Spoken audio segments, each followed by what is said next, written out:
अदालत सवाल और जवाब के लिए बुलाए तो गरेबान पर हाथ डालता है। ये उसी के बनाए हुए मुकदमे हैं जो हम भुगत रहे हैं, लेकिन हम इसलिए अदालत के सामने पेश होते हैं कि हमें मालूम है कि ये मुकदमे झूठे हैं। तो आपके सामने है, लेकिन अल्लाह ताला का शुक्र है कि मोहम्मद नवाज शरीफ साहब पाकिस्तान वापस आ गए हैं। 8 फरवरी को पाकिस्तान की आवाम पाकिस्तान के लिए शेर पे मोहर लगाएगी, शेर को वोट देगी और पाकिस्तान को नवाजेगी। अच्छा मैडम, ये बताइएगा कि आप इंतखाबात में मुस्तकिल के पास कौन सा फार्मूला है कि वो गरीब आदमी को महंगाई से जो है छुड़वा पाकिस्तान मुस्लिम लीग नून और मोहम्मद नवाज शरीफ साहब के ही पास वो फार्मूला है जिससे पाकिस्तान की तारीख में जब जब पाकिस्तान की आवाम को महंगाई से छुटकारा हासिल हुआ है तो उस वक़्त वज़ीर आज़म नवाज शरीफ थे। महंगाई से छुटकारे का, सस्ती बिजली का, सस्ती गैस का, रोज़गार का, अमन का, लोड शेडिंग ख़त्म करने का अगर किसी के पास फार्मूला है तो वो मोहम्मद नवाज शरीफ साहब हैं।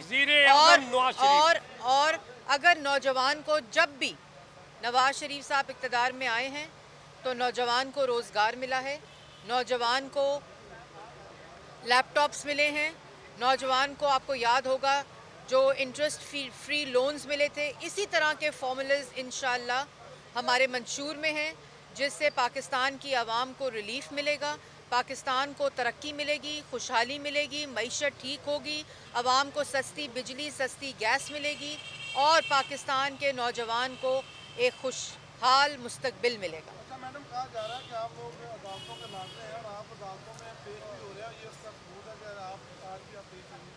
तो अगर आप लड़ रहे हैं, प्यारे हैं, आपको फेवर मिले तो आप पेश क्यों हो रहे हैं? मुझे तो जज साहब ने आज नहीं कहा कि good to see you and wishing you good luck. मैं तो अंदर यहाँ से चल कर गई हूँ, मैं तो किसी मर्सिडीज़ में बैठकर जज साहब के आगे पेश होने नहीं गई। मैंने तो नहीं कहा ओए ज़ेबा जज मैं तुम्हें छोड़ूंगा नहीं या छोड़ूंगी नहीं।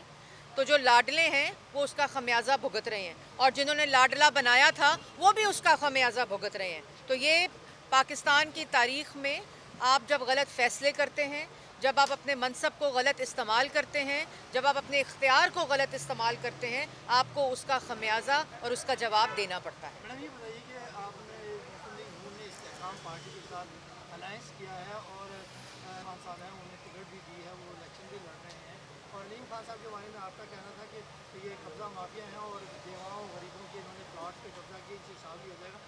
तो क्या ये हिसाब अब लिया देखिए, पाकिस्तान मुस्लिम लीग नून ने वैसे जो मैंने कहा है वो अवाम के सामने है, लेकिन पाकिस्तान मुस्लिम लीग नून ने पॉलिटिकल अलायंस किया है और पॉलिटिकल अलायंस में ये नहीं होता कि आपने उनको टिकटें दी हैं, आपने उनके साथ अलायंस किया होता है और आपने उनके साथ इलेक्शन लड़ने का फ़ैसला किया होता है। आगे वो टिकट जिस मर्ज़ी को दें ये उस जमात का इख्तियार होता है, उस जमात की मर्ज़ी होती है।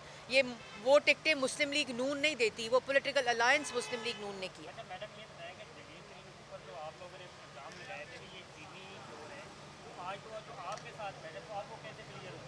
देखिए, मैंने पहले कहा कि मुस्लिम लीग नून ने ये किसी को क्लियर नहीं किया या किसी को जिसने जो काम किया है उसका जवाब उसको देना पड़ेगा। मुस्लिम लीग नून ने पॉलिटिकल अलायंसेस किए हैं जो एक जमहूरी अमल में चीज़ होती है और उसी के मुताबिक, लेकिन जो पार्टीज़ हैं वो किसको टिकट देती हैं वो उनका अपना इख्तियार होता है और अपना फ़ैसला होता है। अभी तो 8 फरवरी को इंशाल्लाह पाकिस्तान की आवाम शेर पे मोहर लगाएगी, उसके बाद जो फैसला होगा वो करेंगे इंशाल्लाह। मैडम, तरीके इस्तेकाम के बारे में ये तासुब किया जा रहा है कि ये इस्टेब्लिशमेंट की पार्टी है और बड़ी ही अहम सीटों पर लाहौर, जिसे मुस्लिम लीग नून का गढ़ कहा जाता है, वहाँ पर 2 अहम सीटों पर उनके साथ सीट एडजस्टमेंट कर ली गई है। तो क्या आप कहती हैं इस बारे में? देखिए, जो आपने पहले बात की इसका मुझे तो इल्म नहीं है, ना कोई ऐसा तासुर है और मैंने जैसे इसका जवाब पहले भी दिया है कि एज़ पॉलिटिकल पार्टी हमने अलायंसेस किए हैं पॉलिटिकल और उसके अंदर जो भी उम्मीदवार होता है वो उस पार्टी का अपना फ़ैसला होता है। Thank you.